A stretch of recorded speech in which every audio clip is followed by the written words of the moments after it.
is my moment of zen. I'm Gordon Pepper. I'm enjoying myself. I'm enjoying my moment of zen. There's all these bowlers I need a little bit of relief. My next guest here also has his own moment of zen. He is your current Northeast heavyweight champion.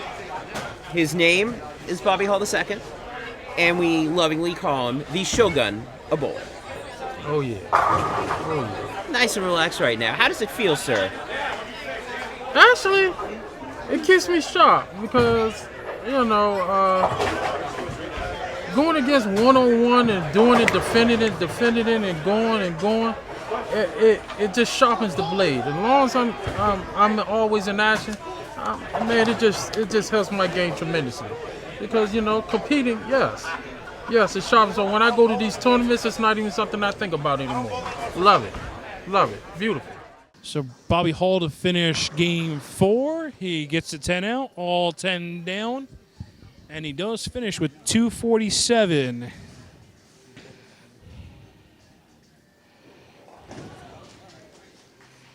So Bobby Hall, once again, game 4 winner, 247 to Brian Paul, 226. And BP, a little frustrated. Felt like he was there the whole game and felt like he bowled better than 226 that game. But fortunately, the scores will dictate, scores always dictate, what happens in these games. But Brian Paul is going to give it all he can here. Down 3-1 now. Bobby Hall starts game 5 off with a strike. And, unless we see a little transition, I would not expect anything less than pretty much, a shot in the pocket every time for Brian Paul.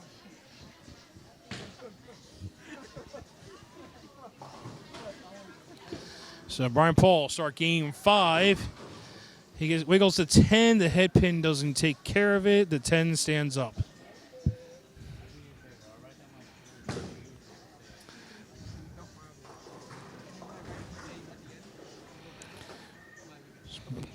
And once again, the ball just looked like went just a pinch too far down lane. Well, he does cover the 10 pin, and he puts more dead wood in the right gutter.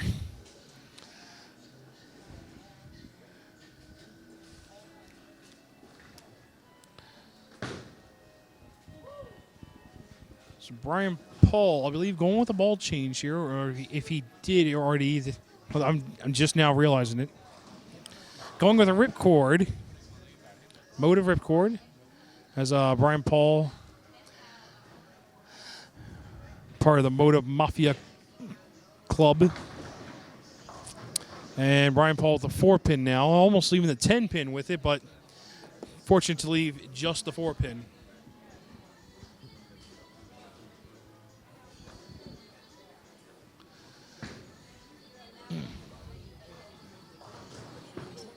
So Brian Paul on the 4-pin, no problems there. He continues to stay clean. The frustration continues to settle in as he makes some pretty good shots. Just can't get the ball to get 10 down. And right now, you got to feel good if you're Bobby Hall. Got a pretty good blueprint of lanes. Brian Paul's not carrying, so the confidence got to go up when you're coming off the bench with a lead.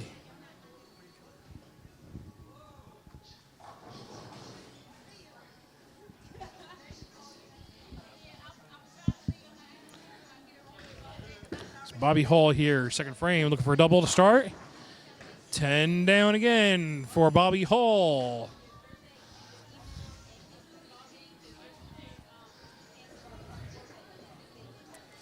Bobby Hall, also known as the Shogun of bowling. Usually doesn't show much reaction, doesn't show much emotion in most of these matches. As we get closer to the end of these matches, he begins to show a little emotion, little oomph towards victory. Or, well, if he's losing, then, that. But we haven't seen Bobby Hall lose in a while, so hard to say. But Bobby Hall looking for the first 3. 10 pin and the 7. The 10, nope. The head pin goes in front of the 10. And Brian Paul is like, BPZ in-game commentary. The 7 pin didn't fall. Holy cow. Yeah, well, or the 7-pin didn't go down to stand back up. So, in-game commentary by BBZ. Can't believe he didn't carry that one. Not only did the 7-pin not go down, the 10 went down. So 10 pin will go down, and it marks down as a open frame for Bobby Hall. Not a bad shot there, but just quite didn't make the corner. None of the pins cooperated. Head pin in front of the 10 pin, and it is an open frame and a break for the challenger. Can he take advantage? That one's got to get back quickly. It does. Brian Paul with his first strike of Game 5. And as mentioned before, he is down 3-1 in this best of 7 heavyweight title match.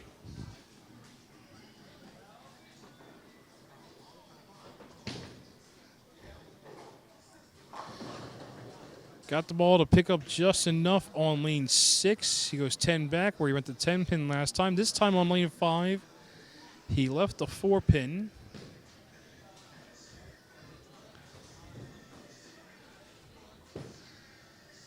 Maybe.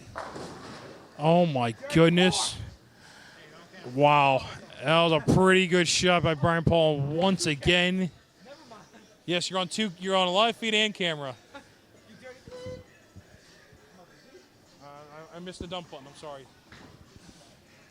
But yeah, another absolutely just great shot by Brian Paul, and he just leaves a blower 7. And just if you thought he was frustrated before, I mean that's this one. Yeah, he's just can't believe he can't get 10 to go down here.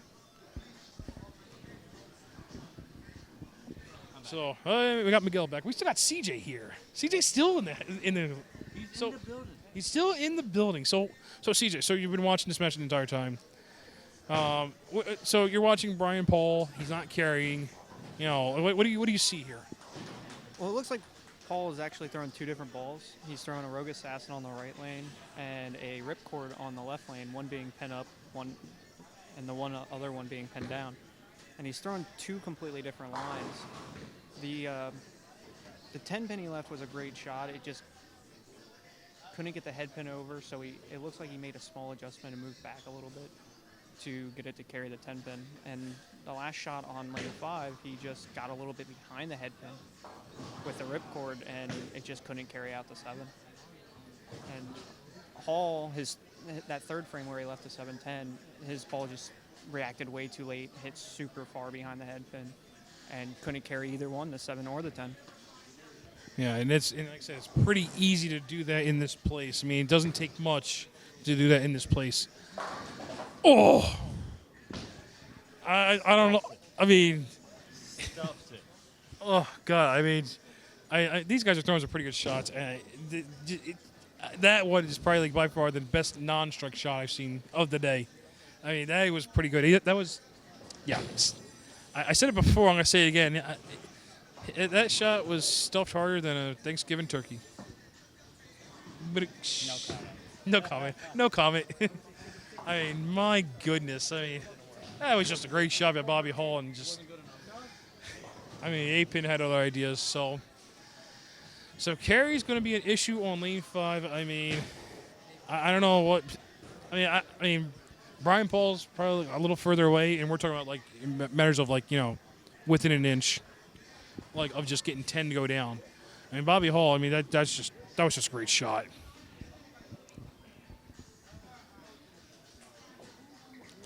Brian Paul here in the 5th frame. 10 goes out. Yes, 10 goes out. The 6 cooperated for once, according to Brian Paul. So, yes, halfway through Game 5, Brian Paul does lead Game 5 by 3 pins. He's down 3-1. Brian Paul looking for some sort of break to start stringing a couple strikes together.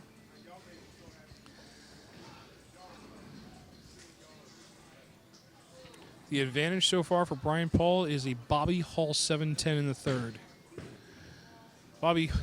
Brian Paul, are you kidding? He literally did the same thing again. The same shot last time, and he just, yeah. If you thought he wasn't frustrated before, I mean, kind of just saw it. That was it. I mean, back-to-back blower sevens on lane 5, and it's just, I mean. Make a compilation of my shots on the left lane and make a huge video of it because it would be very humorous for everybody to watch it and watch how fucking upset I am. Thank you.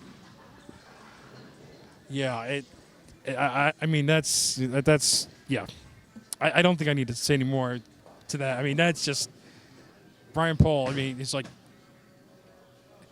I said, the scores do not show how he's bowling, and he is just absolutely getting, well, I'm just going to leave it as he's getting robbed, and that's putting it mildly. I'm going to leave it at that. Bobby Hall here, 6th frame. Can he get 10 back? He gets 10 to go, so that's not the problem lane. So he's good on that lane. It's lane 5. Affecting both Yeah, bowlers. both bowlers, affecting both bowlers. So let's, all right, so quickly, we'll go over the last 4 shots on this lane. So Bobby Hall 7-10, Brian Paul blower 7, Bobby Hall solid 8, Brian Paul blower 7. Now, was it 7-10 in the pocket, or was it? It was in the pocket. It was a little weak. I mean, as CJ mentioned, it was behind the headpin a little bit. So, oh, okay. So Bobby fixing his shoes, I guess. That wasn't us, was it? No, I don't think that was us. No, it was just 2 days. Okay, shoes. Okay. So 7-10 was a little behind, as CJ mentioned before, but like, I mean, he's there. He's still in the pocket, but one of the two could have gone. That 8-pin should have been a strike, like 100%. I can't see a reason why I would have left it. It probably just deflected right into the 9-pin instead, going right between them like it should. And for Paul not to be able to carry, he's left 2 blower 7-pins on that lane. The 4-pin was a little high. It was probably the worst shot I saw him throw out of the 6th frame. And he just can't find carry. Yeah, I mean, yeah, and like I said, I mean, just to say the 4-pin is the worst shot Brian Paul threw, I mean, he's throwing the ball pretty good, and it has 2 strikes. Even that shot wasn't even bad. It was just slightly high. Brian Paul here, 7th frame. He goes 10 back, goes high flush. And here we go to lane 5. Here we go again, lane 5. I literally just decided to sit down. I was like, rip. I'm just going to go on the record here. If Brian Paul leaves another blower 7, I'm taking cover under this table. I'm dunking. Brian Paul. Taking a re-rack, okay. Taking a re-rack. Doesn't like the configuration of the pins. Yes. You can re-rack, yeah. You're absolutely allowed to re-rack. Of course. USB-C? I mean, PBA. Two re-racks. 2 re-racks per game. 2 re-racks per game. That's BBA rules. This is not the PBA. So we can get like 6 in one game. If you keep re-racking, I'm going to say something. Brian Paul, lane 5. This one got a little wider, and he used the 4-pin. It's just he tried to give it a little more angle into the pocket, and it just came up a little hard. 4-pin. I mean, I don't know if you're Brian Paul. I mean, and this is the best you can do. I mean, you may have a better chance going to the roulette table betting red or black than this. I mean, this is just he's just playing getting robbed. Playing getting robbed.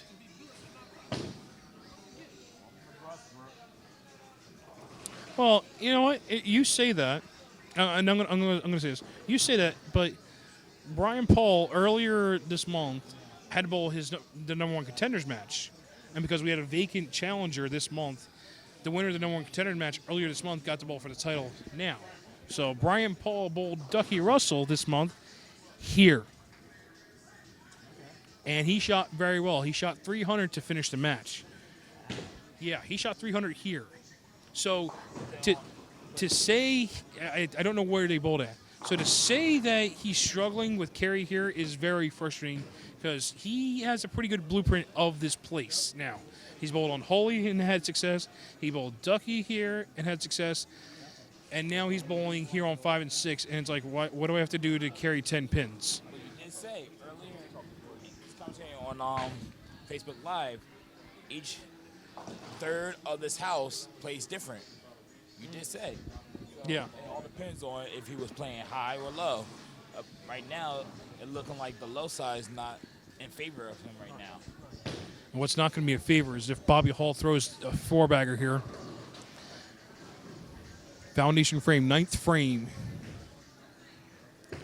Bobby Hall looking for a hammerlock on this game. 10 goes out. 4-bagger for the champion.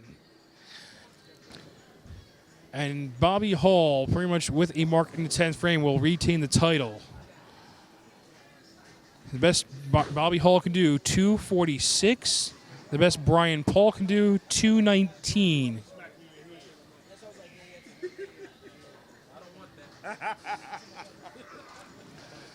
BPZ up here in the 9th frame. Continues to go 10 back on this lane. He feels like if he can't go 10 back, he's not going to carry. So he has to go 10 back. So Kirby says, finish him off. Finish him. Yeah, Kirby, crawl. Finish him. That's what Kirby said. And here we are, 10th frame. Brian Paul to finish on the lane that he just, he like has thrown it probably the best. First ball, 10th frame, Brian Paul. Oh, and he finally gets a strike on lane 5 this game. And no, 4-pin, 7-pin, 7-pin, 4-pin. On the left lane. 2, 4, 6, 8. Yes. I'm watching. I know a little bit. It's okay. I know a little bit. Smidge. But that's a good ball. I mean, he can strike out, put a little pressure on Bobby. 11th ball for Brian Paul.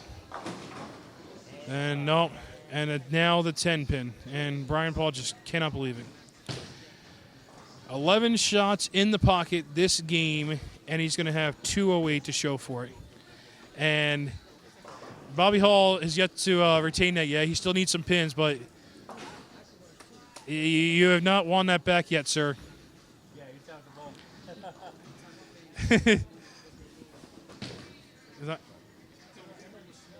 ball. Shaking his hand, but I mean, I get what Bobby's saying, but he still needs the bowl. Yes, I'm saying that, Bobby. I mean, he could throw in the gutter. I don't think he's throwing in the gutter. Could go half loaf. Could go half loaf. Half loaf. Half loaf. Half loaf. Greek church. Even then, you still win. Yes, he does. Okay. All right. You're right. That shot looks like he wins. 10-pin is good. So officially now Bobby can raise that belt. Officially, Bobby Hall will retain the title once again. Yes. Yeah, let's see. And still, This is his third defense. Yes, this is his third defense. Yes. He won in April, May, June, there were no July. So May, yes. August battle, he didn't defend in September. Third defense. Third defense. Yes, third successful defense for Bobby Hall as champion on this reign. When's the last time anyone had 3 defenses?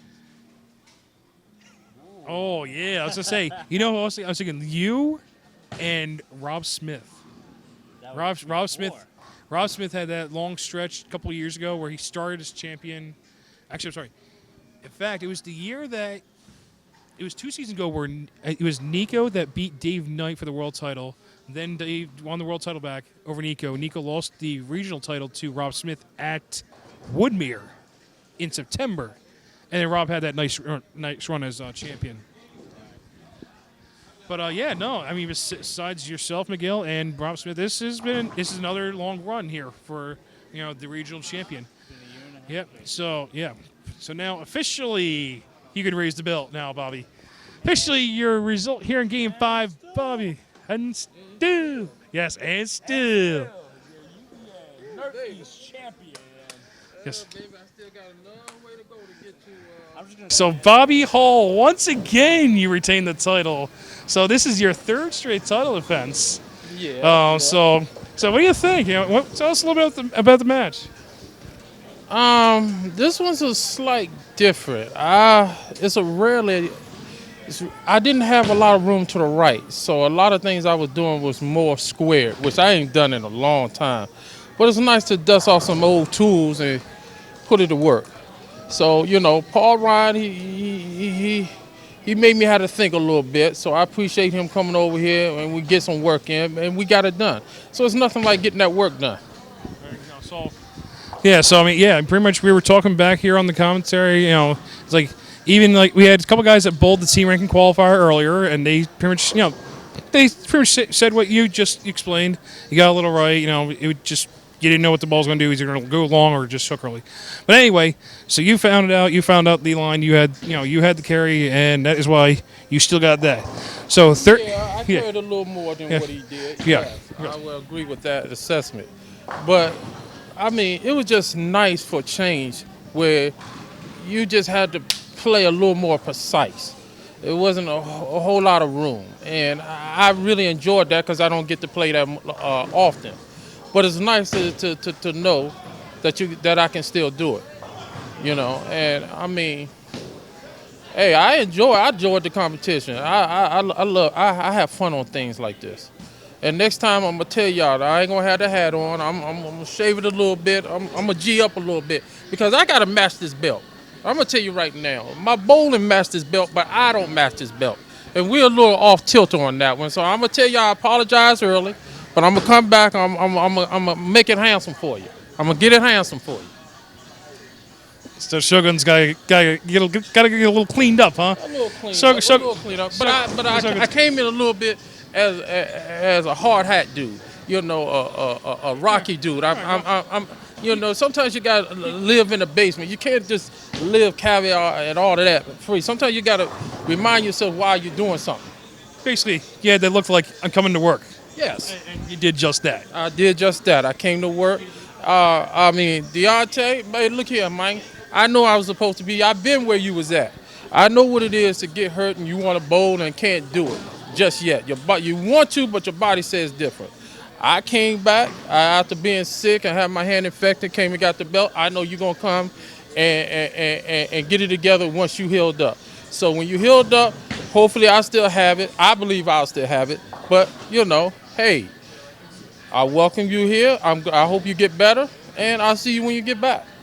There you go. All right, so let's look forward to next month now. So, because next month's coming up. So, number one contender next month is not decided yet. They bowl tomorrow at Bullarama, 10 a.m. One of them you may be familiar with, and maybe the talk of this weekend, besides yourself as the champion, of course. We have another DMV bowler from Kryptonite. He has one of the biggest mouths in the DMV, I think. Rob Bateman in the number one contender match. He's taking on a former world champion from New York, from the Tribe, Nico Rivera. So your thoughts on those two competitors as a possible challenger for next month? I don't think about them. I don't think about nobody who I play. To be honest with you, this bowling is about is about playing yourself. Your opponent is just in the way. Who you playing against don't matter because you just put your face on that opponent. I always, when I face somebody, I always believe that person is way better than me. So it never lets me slack off of what I need to do to beat me. If I'm the best in the world and I'm coming to beat me, how would I do it? So I face everybody at that same mindset. That's what allows me to stay focused to where I am because I don't underestimate who I play against. This is an individual sport. I get it. My score got to be higher than the next opponent's score. So who am I playing against? So I'm always playing, when I'm playing against somebody, the best version of myself. And that's how I think when I compete. Well, there you have it, pretty much. Any last words for anybody out there watching. Well, I'm still handsome. I still get it done. Y'all need to come in here if you want this belt, because they do pay money. I know I get the checks, so they do pay money. That's why I work hard to keep this. I like getting paid. So, but you gotta beat me to get it.